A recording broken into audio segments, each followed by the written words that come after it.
Arwel Morris dwi'n Warden ar Llyn Tegid a ardal Phenllyn, a heddiw dwi'n mynd i siarad hefo chi am nofio gwyllt a chwaraeon dŵr yn Eryri. Mae nofio gwyllt a chwaraeon dŵr yn ffordd gwych o fwynhau Eryri, ond cofiwch, diolch yn cael ei ganiatáu ym mhob llyn ag afon.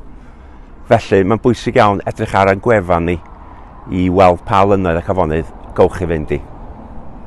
Bob amser pan fyddwch chi'n mynd allan at ddŵr ac yn mynd ar y dŵr, gnewch yn siŵr bod yr offer iawn gennych chi.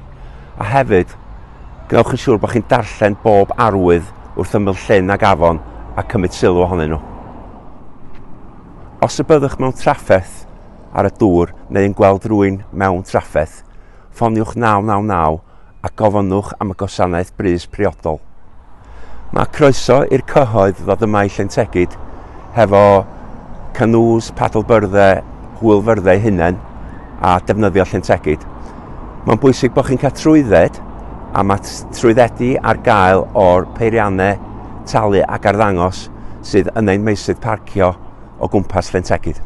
Yn ystod yr haf mae'n bosib cael algi glaswyrdd yma yn Llyn Tegid.